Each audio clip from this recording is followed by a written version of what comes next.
Hi friends, எல்லோரும் எப்படி இருக்கீங்க? நான் உங்கள் குக்கிங் வச்சுச்சுன்னா இன்றைக்கி என்ன பண்ணுவோம், ஒரு மரவள்ளி கிழங்கு வந்து நல்லா கிறிஸ்பியாக எப்படி சிப்ஸ் போட்டு சிம்பிளாக செய்கிறதுன்னு பார்க்கலாம். வாங்க ஃப்ரெண்ட்ஸ். நம்ம காட்டுக்கு போகிற வழியில் வந்து அதாவது மரவள்ளி கிழங்கு வந்து பிடிங்கிட்டு இருந்தாங்க. நாம் அப்படியே இறங்கி அப்படி தெரிஞ்சதுன்றதால பேச்சு கொடுத்துக்கிட்டே அப்படியே ஜாலியாக பார்த்துட்டு இருந்தேன். அதுக்கப்புறம் நாம் என்ன பண்ணோம்னா, ஓசில் வருதுன்றதுக்காக நிறையா வாங்க முடியாது. அதனால் ஒரு 3 கிழங்கு மட்டும் ஒரு 3 கிலோ வரும். அதை மட்டும் நம்ம என்ன பண்ணுறோம்னா எடுத்துகிட்டு போய் சிப்ஸ் போட போகிறோம். அதை எடுத்துகிட்டு வந்துட்டு நம்ம என்ன பண்ணுறோம்னா முதல்ல வந்து தண்ணியை வச்சுக்கலாம். அதுக்கப்புறம் நம்ம வந்து அந்த கிழங்குடைய தோலை வந்து நல்லா அழகாக வந்து ரிமூவ் பண்ணிக்கலாம். பார்த்து ரிமூவ் பண்ணணும், ஏன்னா கைக்கு வந்து கத்தி வரும்.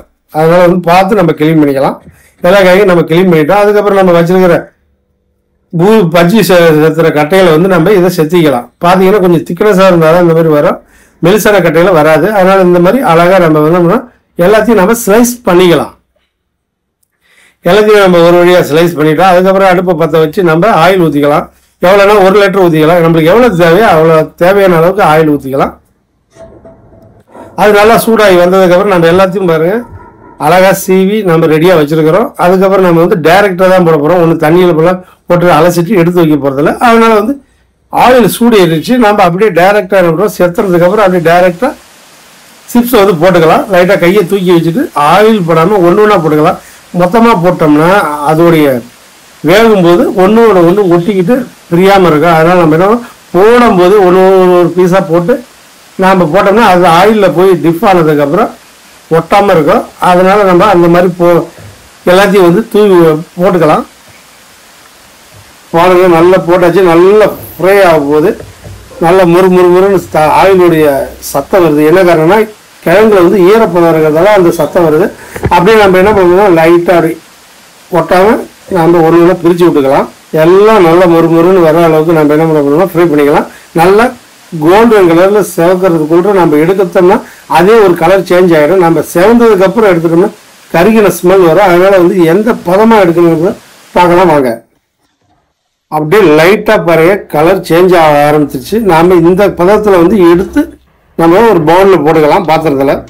ஏன்னா இதுக்கப்புறம் போட்டோம்னா நல்லா கலர் ஓவர் சேஞ்ச் ஆகிடும். ஆனால் இந்த கலர்லேயே நம்ம ஆட் பண்ணிக்கலாம். எல்லாத்தையும் நம்ம அதே மாதிரி எல்லாம் வச்சிருக்கிற எல்லா சிப்ஸையும் ஃப்ரை பண்ணிக்கலாம். ஃப்ரை பண்ணதுக்கப்புறம் ஒரு அகலமான தாம்பால் தட்டில் வந்து கொட்டிட்டு இதுக்கு நம்ம மசாலா சேர்க்க போகிறோம். என்ன மசாலானா சில்லி பவுடரும் சால்ட்டும் சேர்த்தாலே போதும், அவ்வளோ டேஸ்ட்டாகவும் இருக்கும். கொஞ்சம் ஃப்ளேவர் நல்லா இருக்கும். கொஞ்சம் சாப்பிடுச்சு ஸ்பைசஸ்ஸு சால்ட்டு ஸ்வீட்டு எல்லாமே கிடைக்கும். ஆனால் சும்மா சொல்லக்கூடாது, நல்லா இந்த ஒரு கிழங்கு வந்து நல்லா ஸ்வீட்டாகவும் டேஸ்ட்டாகவும் இருந்தது. இதுக்கு லைட்டாக சால்ட்டு கொஞ்சம் தூக்கலாக போட்டு நல்லா சூப்பராக இருக்கும். ஒரு கிழங்கு பார்த்தீங்கன்னா இது கசக்கவே எல்லாம் நல்லா அருமையாக இருந்தது.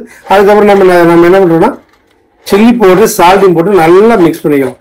அதாவது எல்லா சிப்ஸுக்கு வந்து மிக்ஸ் ஆகிற அளவுக்கு நல்லா மிக்ஸ் பண்ணிக்கலாம்.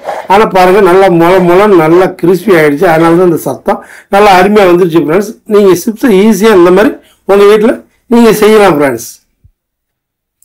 கண்டிப்பாக இந்த வீடியோ உங்களுக்கு பிடிச்சிருக்கு ஒரு லைக் பண்ணுங்கள், கமெண்ட் பண்ணுங்கள், சப்ஸ்கிரைப் பண்ணுங்கள். அடுத்து ஒரு நல்ல வரிசை சந்திக்கலாம். ஓகே, பாய்.